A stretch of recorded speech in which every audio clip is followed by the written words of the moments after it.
Առանց բացառության քաղաքի բոլոր թաղամասերում դեռ կարելի է անօթևանության խորհրդանիշ դարձած տնակների հանդիպել։ Դրանք ժամանակի ընթացքում պակասում են, բայց ընդհանուր պատկերը քաղաքի չի փոխվել, անգամ տարիներ առաջ լայնածավալ բնակարանաշինության վկայագրերի ծրագրերի արդյունքում։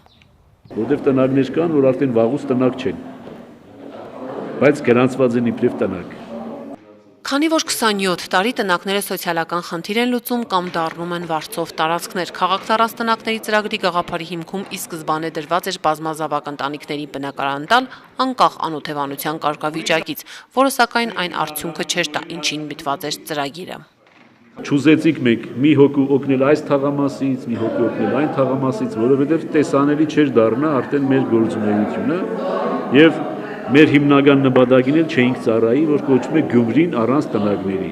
Հոգաբարձուների խորհուրդը ընտրեց այլ տարբերակ, դա տարածքային է։ Ընտրել են քաղաքի կենտրոնի տնակային փոքր թաղամասեր, որտեղ ապրողների համար բնակարան են գնելու։ 7 վերք եկեղեցու հարակից տարածքում ընդամենը մի քանի տնակ է մնացել։ Առաջին հայացքից թվում է այս ընտանիքների անօթևանության խնդիրը ընդամենը բնակարանի առաջարկով կարելի է լուծել։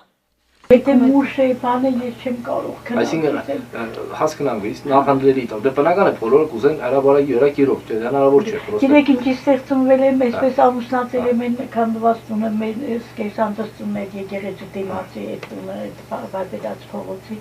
Այդտեղ ես մանկությունից լրիվ ստեղ է անցել։ Վալենտինա Կիրակոսյանը անօթևանի կարգավիճակ չունի, պետությունից բնակարանի ակնկալիք եւս, բայց հնարավոր է հրաժարվի բնակարանից, եթե այն քաղաքի կենտրոնում չէ։ Հրապարակ, Սայադնովա խաղաղության օղակ, հիմնականում այս տարածքներում ապրողները անգամ եթե տնակային վատ պայմաններում են բնակվում, մեծ ոգևորությամբ չեն ընդունում այլ թաղամասում բնակարան ստանալու հավանականությունը։ Եթե կենտրոն չլինի չեմ գնա, որովհետև ես միայնակ եմ ապրում,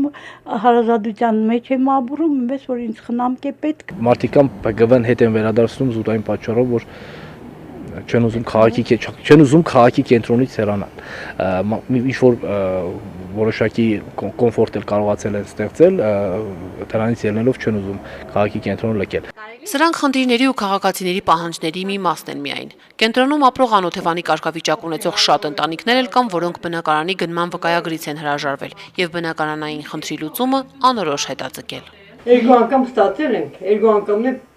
գումարը շատ քիչ եղել, չեն գնացել առնել։ Նման ընտանիքների բնակարանային հարցը Գյումրին առանց տնակների նախաձեռնության շրջանակներում չպետք է քննարկվեր, բայց տարածքներով տնակների մաքրման հարցը լուծելու տարբերակը այլ բան չի թողնում, քան չշրջանցել ԲԳՎ-ից հրաժարվածներին։ Հիմա կարծես թե հաշվարկ գույքի շուկայում նկատվում է գնանկման միտում եւ ըստ այդ միտման հնարավոր է այդ գումարների շրջանակում որոշակի տեղաշարժ լինի։ Հիմա մտածում ենք նորից դիմել կառավարությանը հետ վերադարձած ԲԳՎ-ներին հնարավորություն տալու։ Նրանք անօթևանության կարգավիճակ ունեն։ Իսկ ովքեր անօթևանության կարգավիճակ չունեն, դա մենք համարում ենք մեր խնդիրը։ Բայց քանի դեռ անօթևանության կարգավիճակը կա եւ պետությունը պարտավորություն ունի այդ մարդկանց նկատմամբ, լավ է որ պետությունը կատարի իր պարտավորությունը եւ հիմնադրամը զբաղվի մնացածով։ Կարելի է փորձել։ Անգամ չի ստացվել, կարող է անգամ ստացվի։ Տները էժան են հիմիկվա պայմաններում։ Կենտրոնում էլ քիչ չեն լքված կամ չբնակեցված տնակները, երբ տանտիրոջ մասին ոչ ոք տեղեկություն չունի կամ երբ տնակատերը բնակարան է ստացել ու դեռ կարողացել է պահել տնակը։ Նման ընտանիքներին քաղաքապետարանը հիշեցնում է, որ ունի իրավունք դրանք ապամոնտաժելու։ Լուսինե Կիրակոսյան, Արտյոմ Խաչատրյան, Հորիզոն։